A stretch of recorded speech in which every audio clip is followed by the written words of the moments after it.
नमस्ते, प्रणाम।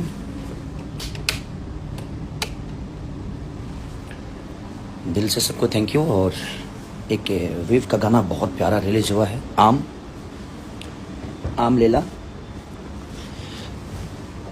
आप लोग जितना कमेंट कर सकते हैं प्लीज़ करिए और लाइक करिए ताकि वो जल्दी से 1 नंबर पे पहुंचे, क्योंकि 2 नंबर पे है म्यूजिक में भी और 2 नंबर पे है, जबकि 4 गाने आपके भोजपुरी के ट्रेंडिंग में हैं और 4 गाने आपके भाई के भोजपुरी के हैं। तो आप जितना कमेंट कर सकते हैं करिए, मैं आप सबका जवाब दूंगा पक्का। और लाइक करिए, क्योंकि जोर लगाइए ताकि जल्दी से गदर 2 को पीछे करके ऊपर आए, क्योंकि हम लोग कोशिश तो कर ही सकते हैं, क्या जाता है। और वेव कंपनी को भी दिल से थैंक यू। बुलू बिट से भी गाना बहुत प्यारा, मेरा फेवरेट गाना वो रिलीज़ हुआ था और बहुत प्यारा। कालिया भाई, हाँ बस आई रहा हूँ 2 मिनट। तो अपना प्यार और आशीर्वाद दीजिए।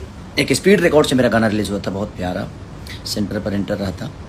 तो ऐसे ही प्यार और आशीर्वाद देते रहिए। कोशिश है, अभी थोड़ा सा सिनेमा में इधर लगा हूँ, लगातार थोड़ा सा अभी बेहतर कुछ किया जाए, बस कोशिश यही है। तो ढेर सारा प्यार और आशीर्वाद के साथ हमारे दिनेश जी को भरिए, हमारी वेब कंपनी के मालिक दिनेश जी को और आम लेला को, और सबको प्यार आशीर्वाद दीजिए। Thank you so much, love you all. फटाफट जल्दी से कमेंट करिए, सच बोल रहा हूँ, प्लीज़ कमेंट करिए और लाइक करिए।